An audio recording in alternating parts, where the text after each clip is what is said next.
Hello there, and welcome to the second video about Star Wars Armada. Yesterday I did one about ships and how they work in Star Wars Armada while using Tabletop Simulator. And one guy thought that was helpful, so I'm just gonna do a second one. This time we are going to look at Squadrons. So I'm first going to just illustrate what the things on the squadron cards mean in comparison to the ship card. So with the ship card you should now be acquainted. You know what everything means. And as you then can see, the squadron actually has a lot of same icons. So this 3 over here you can see is the same icon as the 11 over there. And if I take the TIE Fighter, which is the right squadron for this card over here as well, you can also see that it has 3 health, and this 3 is actually the health counter. So every squadron starts at its maximum health, and if it gets reduced to 0 health, it's destroyed. The yellow arrow to the side is the speed of a squadron. Now I'm gonna go to free squadron movement and just show you this. So if you press move on the squadron in normal squadron movement, it will pop up this really nice circle, and this is how far your squadron is allowed to move. Now this differs from squadron to squadron. This one, for example, has a speed of 4, this one has a speed of 3, this one has a speed of 5, etc, etc. So if we go to free squadron movement, we can actually see the different lengths. So this would be if we had a speed 1 squadron, which there is currently none in the game, I believe. A speed 2 squadron could move to up to here. A speed 3 squadron up to here. It is a speed 4 squadron, so it could move up to here. And as you can see, if I undo that and go to normal squadron movement, this should be the same. Yeah. So that is how far your squadron can move. Squadrons don't use any directions. So if you have your squadron and turn 1 you move it here, turn 2 you can just perfectly fine move it back there. Yeah, so they don't move in any direction. Then the next one is the anti-squadron armament. So that is the dice pool you get when you shoot at an enemy squadron. And the red dice pool is the dice pool you get against ships. There's one big difference between ships and squadrons, and for the squadrons they ignore every critical hit. So if, for example, I would have my TIE Fighter here, then I'm just gonna take my X-Wing over here, and it's here, and it attacks my TIE Fighter. Oh, I should also mention that. Squadrons can only attack at distance 1. So they don't have the usual ranges that ships have, because, I mean, yeah, obviously. Squadrons can always only attack at distance 1, and I'm going to get into the squadron keywords in a second. I also just noticed that I forgot to put one up. Well, Saber Squadron, where are you? Saber, there she is. Okay. But back to this. So I can only attack if I'm at distance 1. And the attack would be 4 blue dice. So I just roll them. And now, as you can see, this would be a perfect 0 damage roll. This was a 5, I guess. Yeah, because squadrons just ignore the crits, and the accuracy doesn't do any damage either. So yeah, that would be a complete whiff.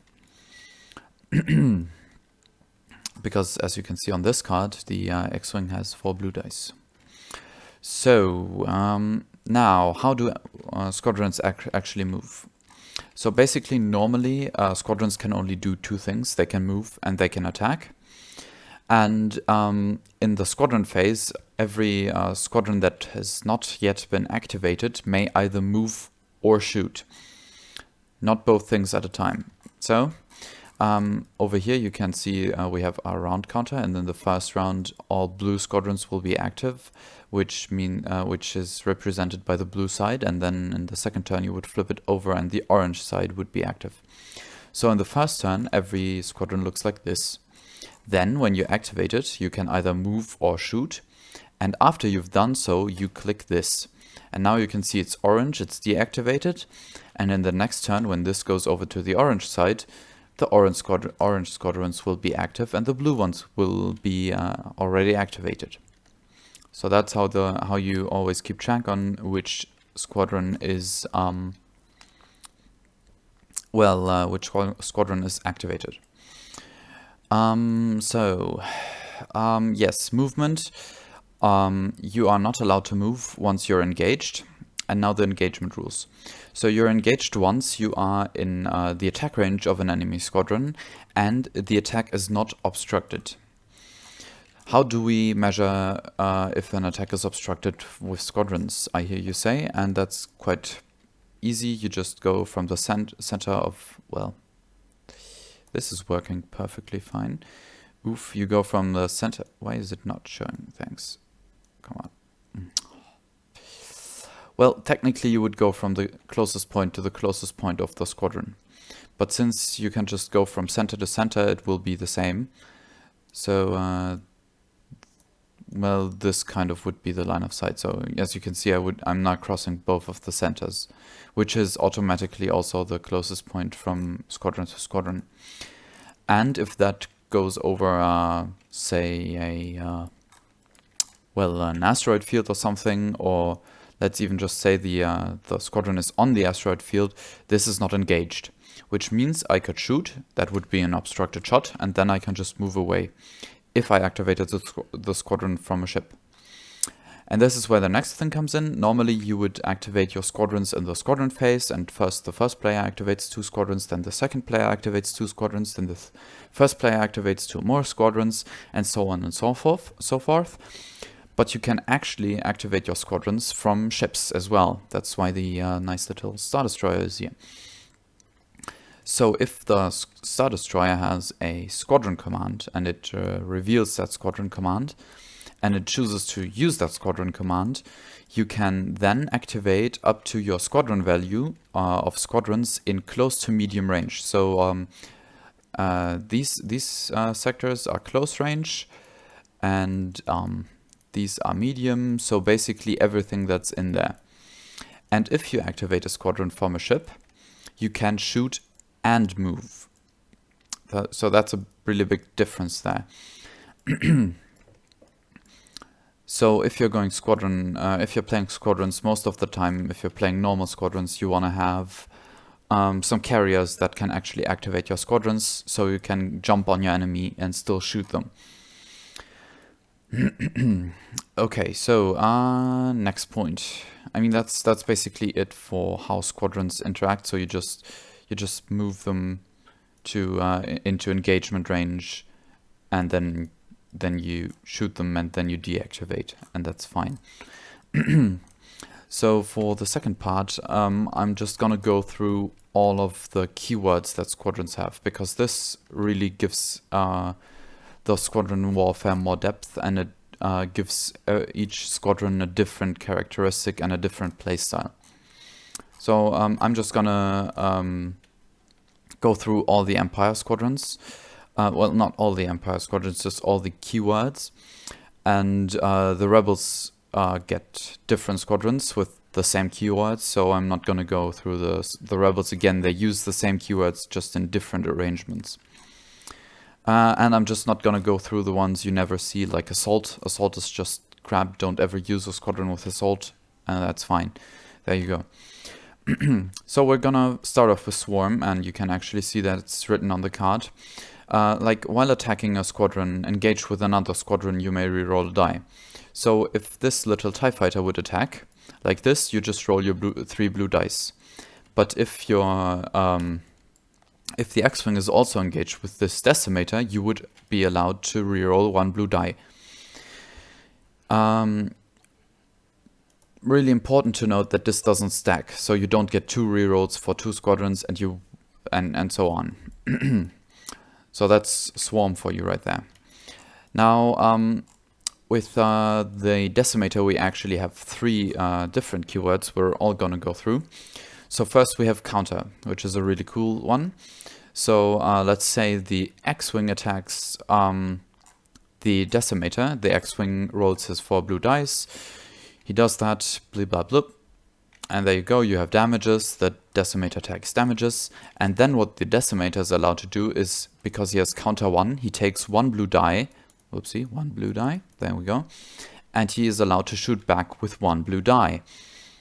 All the normal Squadron rules apply, so if the attack would be obstructed, he would lose 1 die, so he wouldn't be able to shoot back, and so on and so forth. But that's a really cool keyword. Then next we have the heavy keyword. You are not prevented, you do not prevent engaged squadrons from attacking ships or moving. Second point I should have said, every squadron that is engaged is also not allowed to shoot a ship if it's engaged, yeah. And because these guys are heavy, so basically they're useless. Well, they're not useless, but they're useless against squadrons. This guy could still move over here and then, because he's not engaged by a squadron anymore, shoot the ship. Or if he was like just here in the first place, he would be engaged by this Decimator. But since the Decimator is heavy, he would still be allowed to shoot the ship. And then for the last keyword we have Rogue. And Rogue just says you can move and attack during the squadron phase. So basically all the Rogue squadrons don't need to be activated by a ship, because they are allowed to do the same things just later in the turn. So that's our Decimator right there. Then I have Marik Seal, which is a hero squadron. I will get into those in a second, but I'm just here for the two keywords he has. So basically his first keyword is Bomber, which says while attacking a ship, each of your crit icons add 1 damage to the damage total and you can resolve critical effects. So basically, as long as you're shooting ships, your crits still count as if you were a ship. So if this was a crit, it would still be a damage, instead of not being a damage because it's a squadron. And it would also give you an open damage card if there's no shields in the hull zone defending.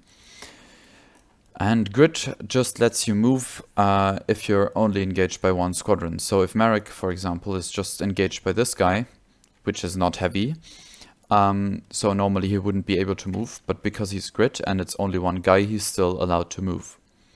Bam, that's Grit for you there. I'm just rushing a bit. So then we have the TIE Phantoms. I think they're actually the only squadron in the game that have Cloak. I don't think there's a Rebel squadron with Cloak, but I could be wrong on this part. And Cloak actually says, at the end of the squadron phase, you may move up to distance 1, even if you are engaged. I mean, that's like basically pretty straightforward. At the end of the squadron phase, you just go to the free squadron movement, and then you just go to move, and then this is like the radius you're allowed to move in. Bam, there you go. So that's Cloak. Then we have Intel on the Jump Master, and Intel basically says every squadron that is engaged with this squadron is heavy. So every enemy squadron, I should say.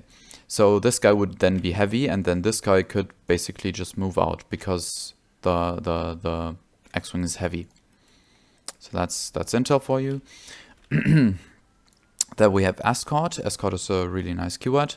So if these two were engaged with this guy, he would only be allowed to shoot at the escort guy because he has escort. As you can see, squadrons you are engaged with cannot attack squadrons that lack escort unless performing a counterattack, which is pretty straightforward. If I shoot you with a TIE and you would have counter, you would still be able to counter.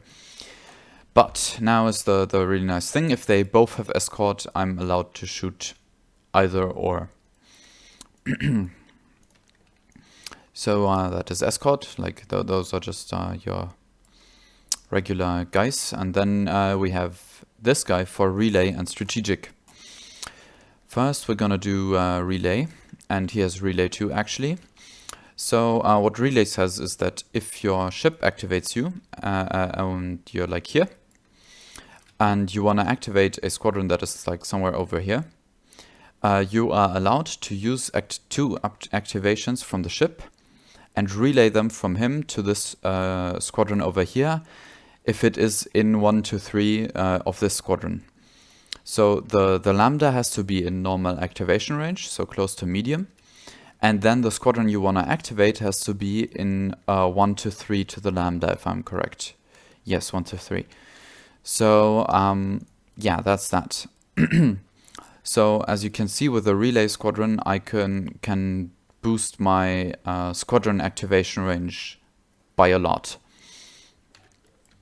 Now, the second thing is strategic, and strategic says when you end your movement at distance 1 of one or more objective tokens, you may move one of those objective tokens so that it is as distance 1 of you. So basically there is a, well, not a lot, but some of the missions use objective tokens. Those are these guys. And then if you activate this guy, and you move him over somewhere over here, done. Now you can see that at the end of the movement, this token is in his strategic range. And now he can grab that token and just put it anywhere in the circle. So it still has to be, sorry, it still has to be within, no, at distance 1. Okay, so that's actually better. So within would say, would mean that it has to be inside. But since it says at distance 1, you can actually just put it here so that it just touches your circle barely, and then you would be done. And that's strategic for you right there. And now for the last, yeah, I hope that I haven't missed a keyword, but for the last keyword it's Snipe.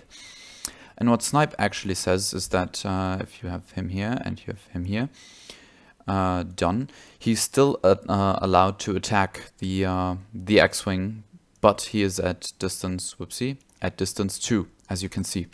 So Snipe says you can attack squadrons at distance 2 with an anti-squadron armament of 4 blue dice, because it's Snipe 4. This attack ignores the counter keyword. So he's not allowed to counter, and you can just shoot him and you're not engaged, which is really nice. So this was a really quick rundown of squadrons. Basically what I forgot to mention was that if you have the station and your squadron is like at 2 health and you move it and it lands on the station, whoopsie, I moved the station, then it goes up to up 1 health again. And yeah, I mean, the attack is obstructed, as I said earlier. You're not engaged, so the squadron can still move away. So that's it for the generic squadrons, and now we go over to the hellhole that is hero squadrons. So these guys are what is really making the squadron game a heck of a lot more complicated, because I'm just gonna show you the rebel pile, which is like 36 squadrons. And as you can see, everyone in here that has a nice little character on the card is a hero, and every hero gets a different little effect. So Marik Seal over here, he has one of the easiest effects. While attacking, you may change 1 die to a face with a crit. I mean, that's pretty straightforward. But there are squadrons like my favorite little guy over here. Where's 10 num? Oof, I can't find him. I'm really intelligent. Where is that guy? I'm gonna use this 10. Here. If we look at 10 num, he says, while attacking a squadron, you may spend 1 blue die with a crit icon. If you do, each other enemy squadron at distance 1 of the defender suffers 1 damage. Sounds complicated? It isn't that complicated, but a lot of thinking has to go into your squadron deployment if your enemy has this guy. Because basically what this guy does is, he shoots this guy, and everybody who is in this range of his friendlies then suffers a damage. And that is really crappy.